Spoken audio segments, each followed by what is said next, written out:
नमस्कार सर। नमस्कार जी। मैं शिवांगी तिवारी कक्षा 12वीं में पढ़ती हूँ। बस्ती जिला की निवासी हूँ। यहाँ सुवंश मिलेनियम में पढ़ती हूँ। आप अपने बारे में कुछ परिचय दीजिए। मैं रविंद्र कुमार पांडे हमारा नाम है। मैं गोंडा जिला का रहने वाला हूँ। गोंडा जिले में बेलसर ग्राम सभा है। मैं बेलसर प्रथम से जिला पंचायत सदस्य हूँ जी। तो आपने चुनाव की शुरुआत कैसे की? देखिए, चुनाव की शुरुआत जो है, हम शुरू से समाज सेवा करना चाहते थे। पढ़ाई पीरियड से ही पढ़ाई हमने DV Singh inter college Belsar से मैं इंटर किया। उसके बाद मैं ट्रांसपोर्ट लाइन में आ गया। तो जब मैं गाड़ी लेकर निकलता था तो कोई भी क्षेत्र का या कहीं का कोई गरीब तबका का रहता था, किराया नहीं होता था, परेशान रहता था, तो उसको मैं अपनी गाड़ी में फ्री में बैठा कर और ले जाता था। अगर उसके पास पैसा नहीं है तो उसको नाश्ता भी करा देते थे और उसको खर्चा भी जो हमारे पास होता था, कोई 10, 20, 50, उसको मैं दे देता था। अगर जानता था कि इनके पास नहीं है, ये परेशान है, तो मैं गाड़ी चलाता था, लेकिन उनको मैं फ्री में ले जाता था जिनके पास किराया नहीं होता था।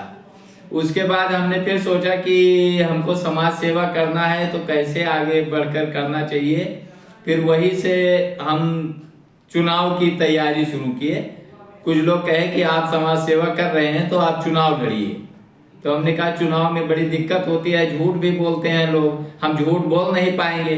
तो सभी लोग, क्षेत्र के लोग कहे नहीं, आप बहुत समाज सेवा करते हैं, सबकी मदद करते हैं, तो आप लोग, आपके साथ सभी लोग हैं।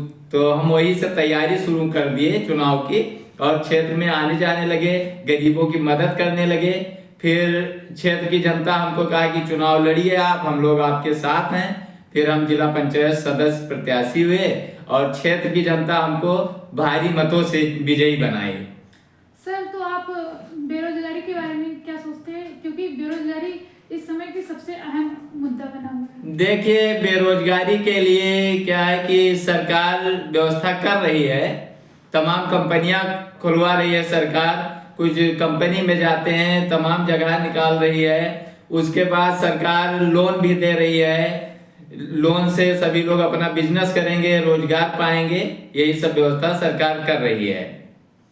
लेकिन भ्रष्टाचार कैसे दूर किया जाए, क्योंकि राजनीति के लोग ही इतना भ्रष्टाचार कर रहे हैं। देखिए, भ्रष्टाचार के लिए तो सरकार इतना व्यवस्थित कर दिया है कि पहले क्या था, सरकार अगर 1 रुपया भेजती थी तो जनता के पास 10 पैसा पहुंचता था।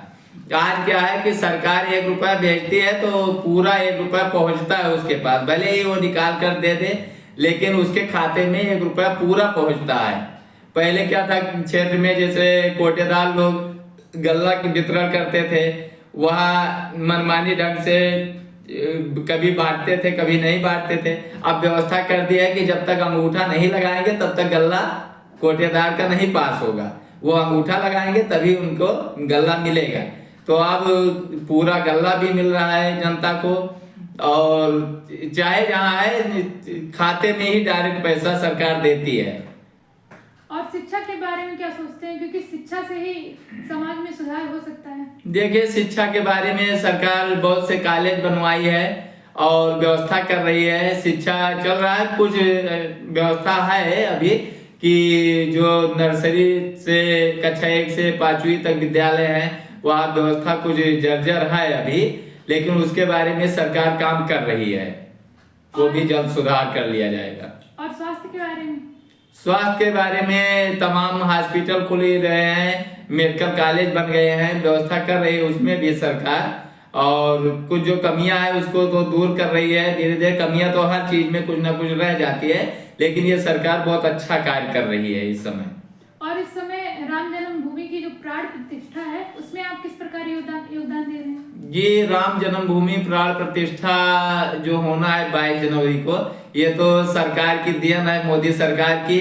मोदी ने कई अच्छे काम किए हैं जो संभवतः कोई आशा नहीं किया था कि ये भी काम हो पाएगा। अब 22 जनवरी को होना है प्राण प्रतिष्ठा। हम लोग क्या किए हैं, हर घर दल भिजवाए हैं कि आप लोगों को 22 जनवरी के बाद अयोध्या जाना है, दर्शन करना है। 22 जनवरी को आप लोगों को अपने अपने घरों में दीपक जलाना है, रामायण पाठ करना है। हर पूरा भारत सजा रहेगा उस दिन। राम जन्मभूमि के आने पर सभी लोग दीपावली का महोत्सव करेंगे और माहौल बहुत अच्छा होगा। हम लोगों के लिए बहुत ही ये अच्छा माहौल है।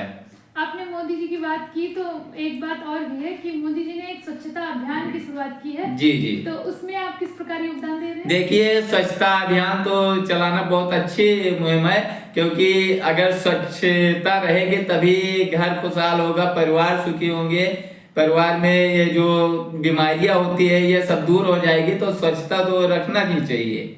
मोदी जी क्षेत्र ही नहीं, ये गंदगी ये भी मिटा रहे हैं सफाई अभियान करके, और भ्रष्टाचारियों को भी मिटा रहे हैं ये सफाई करके। तो मोदी सरकार बहुत अच्छा काम कर रही है। हम लोग भी क्षेत्र में जा करके सबको जागरूक करते हैं, अच्छा काम बताते हैं। नशा मुक्ति के लिए भी मुहिम छेड़ रखे हैं हम लोग। नशा के लिए हर घर में जाते हैं, बताते हैं कि नशा जो करते हैं वो बर्बाद हो जाते हैं। कई पैसा अपना खर्च करते हैं और पड़े रहते हैं, इधर उधर पड़े रहते हैं, तमाम का एक्सीडेंट हो जाता है। तो इसलिए नशा मुक्ति होना चाहिए। इससे नशा से विनाश हो जाता है, परिवार का विनाश हो जाता है। तो नशा नहीं करना चाहिए, मांसाहारी नहीं बनना चाहिए, क्योंकि प्राणियों में जैसे जीव हमारे अंदर है वैसे और जिसको लोग मांसाहारी खाते हैं, मारते हैं जीव जंतु, उनका भी जीव होता है। तो जीवों पर दया करना चाहिए।